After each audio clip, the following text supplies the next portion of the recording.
Badami episode 9. Hai, bertemu lagi dengan saya Maul Aryan di edisi Badami,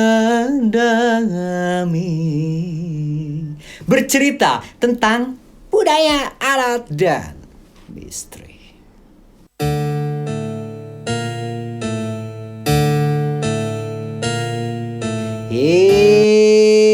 Di video kali ini kita akan membahas salah satu cerita yang beredar di masyarakat Sunda nih. Sunda dan Jawa guys. Khususnya Majalengka.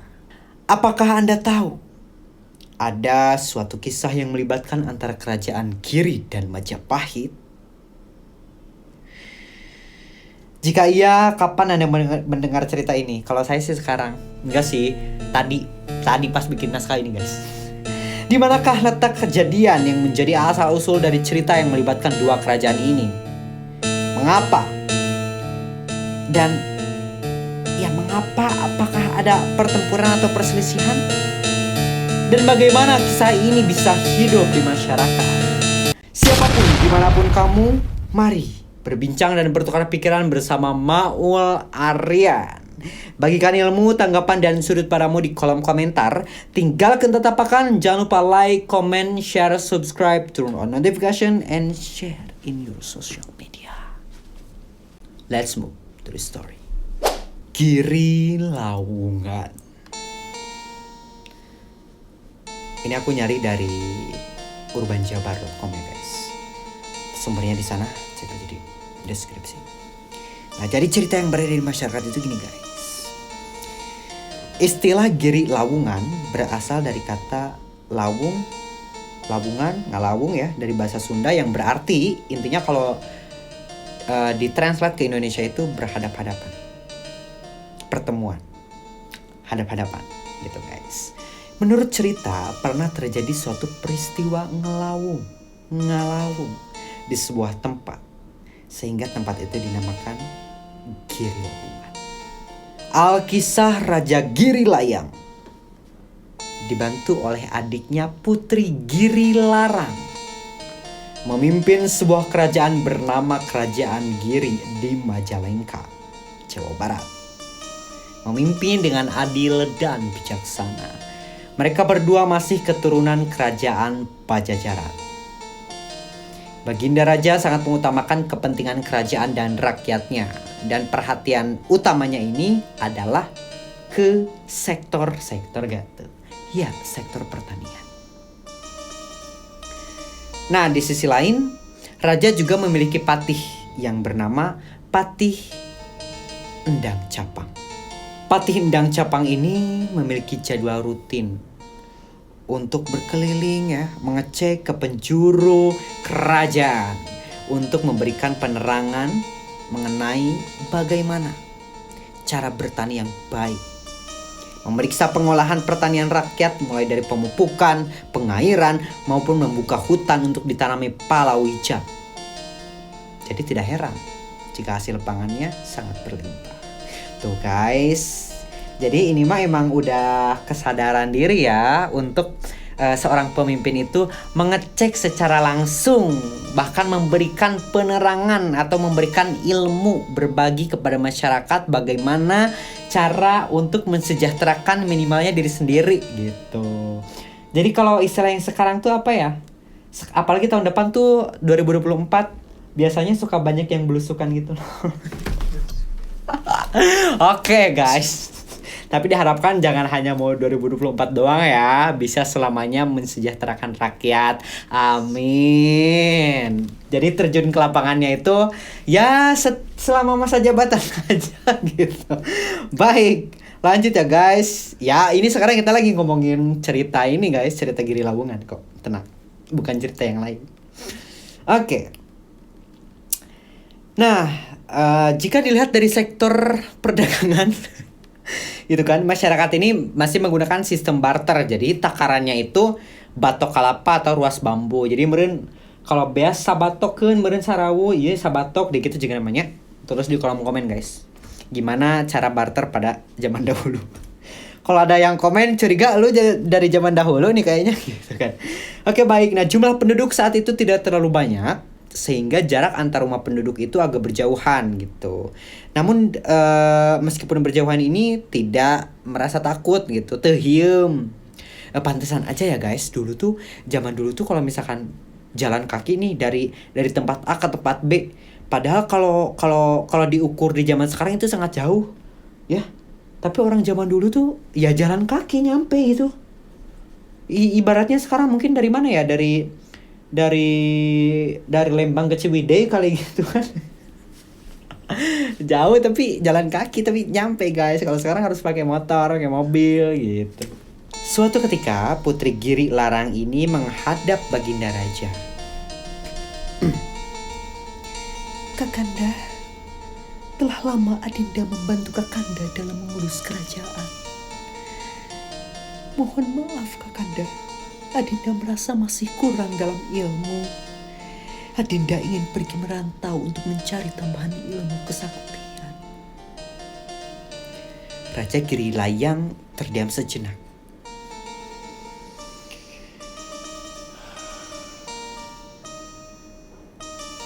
Adinda, Kakanda sangat menyayangimu. Kakanda takut sekali jika sampai terjadi hal buruk terhadap Adinda saat pergi merantau. Tapi, baiklah. Kakanda tidak ingin mengecewakan. Pergilah. Pergi mencari ilmu agar Adinda bahagia. Tapi ingat juga pesan Kakanda. Bawalah air sumur Sudajaya. Pergilah ke arah timur. Tapi jangan sampai melewati perbatasan kerajaan. Karena kesaktianmu akan hilang. Terima kasih Kakanda. Adinda akan melaksanakan pesan Kakanda. Slebel gitu guys. Alhamdulillah disetujui gitu. Terverifikasi. Akhirnya Nyi Putri Giri Larang ini berpamitan dan berangkat seorang diri. Berjalan ke arah timur, naik gunung, turun gunung, keluar hutan, masuk hutan, lembah yang dalam, tebing yang curam dilalui. Meski perjalanan sangat jauh dan melelahkan, namun Putri Giri merasa bahagia. Setelah berbulan-bulan berjalan, akhirnya sampailah Nyi Putri Giri Larang ini ke sebuah hutan belantara yang belum dijamah manusia. Banyak binatang liar ramai berbunyi bersaut-sautan seperti kera, lutung, burung. Apalagi? Ya pokoknya binatang liar ya guys. Maung jika ya. Nah Putri Giri Larang ini tidak memperdulikan binatang ya. Binatang-binatang yang ada. Dia terus berjalan di bawah pohon-pohon besar yang usianya sudah ratusan tahun lalu. Apa kabar pohon itu sekarang? Tulis di kolom komen. Majalengka sekarang udah jadi kota ya? Iya betul, baik. Lanjut. Akhirnya tibalah sang putri di sebuah desa yang dikelilingi taman-taman yang sangat indah. Putri Giri Larang tercengang sekaligus heran. Siapa gerangan yang membangun taman indah di tengah hutan lebat? Sang putri akhirnya memutuskan untuk melepas lelah dan membersihkan badan di telaga indah tersebut. Mandi guys, dengan taman dan telaga yang indah, bayangkan. Kumaha teu asri. Pohon-pohon barada gerarindang, sejuk jika nate. Namun tanpa disadari, ada seseorang yang mengamatinya dari semak-semak. Orang itu adalah Patih. Bukan Patih Endang guys, tapi Patih dari kerajaan Majapahit. Ia bertugas untuk merawat telaga tersebut. Dan rupanya telaga tersebut dibuat atas perintah Raja Majapahit sebagai tempat untuk mengasingkan diri, menenangkan diri, dan tempat peristirahatan raja saat berburu di hutan. Tapi ngemeng-ngemeng ini masih di daerah kerajaan Giri ya. Tapi Majapahit udah membangun taman. What do you think guys? Tulis di kolom komen ya. Oke. Sang Patih terkesima melihat kecantikan sang putri yang tengah membersihkan badan.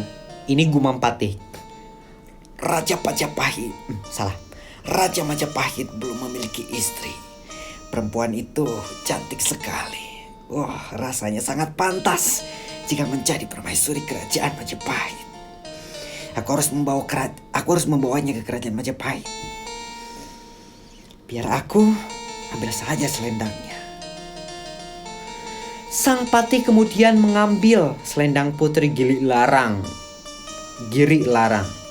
Putri Giri Larang tentu saja terkejut melihat seseorang tiba-tiba muncul mencuri selendangnya. Hei, siapa kamu? Kenapa mencuri selendangku? Kembalikan! Wahai putri yang cantik jelita, mohon maaf, bukan maksud hamba berbuat tidak sopan. Tetapi raja kami, Raja Majapahit belum memiliki istri.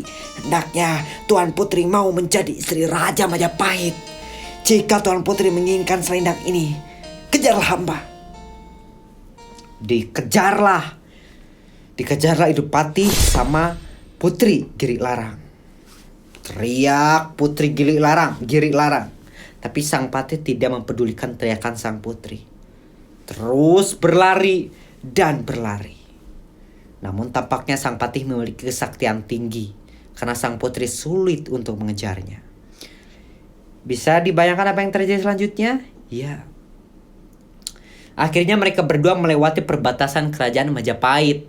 Awalnya tanpa sadar. Loh, kok sudah di sini? Gitu mungkin ya. Terus ia ingat sama pesan kakaknya bahwa ia jangan terlalu pergi jauh, apalagi sampai melewati perbatasan. Namun sudah terlambat. Tubuh sang putri menjadi lemah karena kesaktiannya hilang. Akhirnya tibalah mereka berdua di kerajaan Majapahit. Sekarang kita latarnya kerajaan Majapahit. Tring. Gitu guys. Sang Patih kemudian menjelaskan kepada Raja Majapahit bahwa ia membawa seorang wanita cantik jelita untuk dijadikan istri. Raja Majapahit sangat terpesona dengan kecantikan Putri Giri Larang dan langsung jatuh hati. Duhai putri cantik jelita, jangan khawatir. Selendangmu akan aku kembalikan. Malah kalau perlu akan ganti berlusin-lusin. Sekarang perkenalkanlah dirimu. Hei Raja Maling, hati-hati berbicara. Namaku Putri Giri Larang, keturunan Pajajaran. Adik kandung Raja Giri Layang dari kerajaan Giri. Sekarang, kembalikanlah selendangku. Oh, jadi Tuan Putri dari kerajaan Giri dan masih keturunan Pajajaran? Aku beruntung sekali. Maukah engkau menjadi istriku? Kebetulan aku sedang mencari permaisuri. Jika Tuan Putri bersedia, maka selendang ini akan aku kembalikan. Tapi jika tidak bersedia, selendang ini tidak akan aku kembalikan. Ngemeng-ngemeng, kalau ya secara logika yang tidak dibumbui oleh spiritual ya kalau masalah selendang doang mungkin bisa diikhlaskan gitu guys. Tapi kita tidak pernah tahu apakah itu selendang bukan sembarang selendang. Tulis di kolom komentar yang tahu jawabannya. Dan by the way Busway, udah zaman gak tuh by the way Busway? Ya pokoknya BTW ya, ini kan kerajaan Pajajaran ya, otomatis jauh di bawah, jauh tahun keberadaannya di bawah atau setelah kerajaan Galuh. Kalau di kerajaan Galuh kan dulu yang cerita di Pitaloka itu kan sempat ada larangan bahwa putri Sunda menikahi putri raja dari Majapahit atau raja dari Jawa. Itu tapi ini di cerita kerajaan Giri ini sudah bisa gitu. Apakah sudah bisa ataukah ini hanya karena kebetulan semata karena selendang yang dicuri atau bagaimana? Yang tahu kebenarannya boleh tulis di kolom komen. Nah, Putri Giri Larang tidak mampu menolak ya karena tubuhnya sangat lemah. Ia pun akhirnya menerima tawaran Raja Majapahit dengan mengajukan syarat. Syaratnya adalah, baiklah, Aku akan menjadi istrimu, tapi dengan syarat raja tidak akan pernah mencampuri urusan perempuan.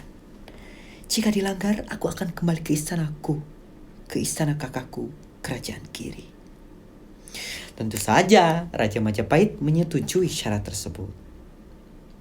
Raja Majapahitnya siapa ya guys? Tulis di kolom komen yang tahu siapa rajanya. Nah, mereka pun segera melangsungkan pernikahan ya yang sangat megah.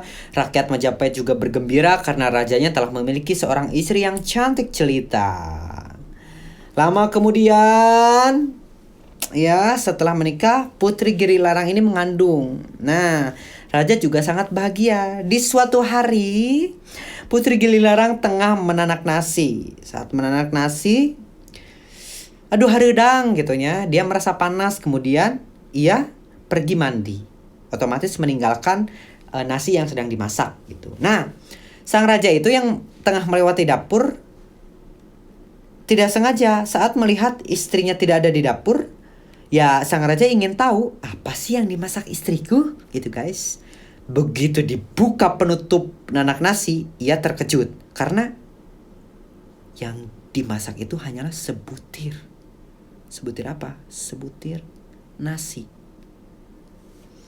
Sebutir padi karena belum jadi nasi ya. Setelah istrinya beres mandi ditanya, Wahai istriku, tadi aku memeriksa tempat masak dan aku heran. Bagaimana bisa sebutir padi bisa memenuhi kebutuhan makanan kita? mendengar pernyataan raja, Putri Giri Larang sontak merasa marah. Duhai suamiku, bukankah di awal pernikahan kau telah berjanji tidak akan mencampuri urusan perempuan? Oh ya, aku lupa dengan janjiku sendiri. Maafkan aku. Di situ chaos. Di situ chaos guys. Ya, sang putri tidak bisa memaafkan kesalahan raja. Akhirnya ia pergi ke kerajaan asalnya atau ke kerajaan Giri.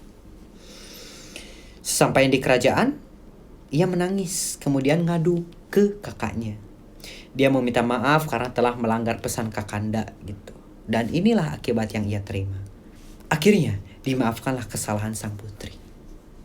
Kemudian singkat cerita, sang putri melahirkan putranya yang diberi nama Adipati Jatisrang. Jatisrang atau Jatiserang guys? Serang atau serang?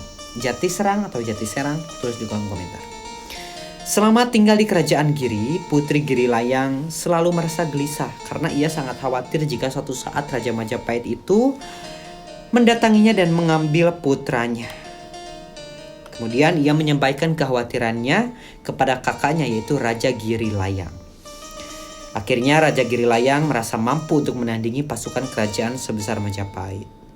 Namun ia juga tidak ingin menyeret rakyatnya ke dalam peperangan.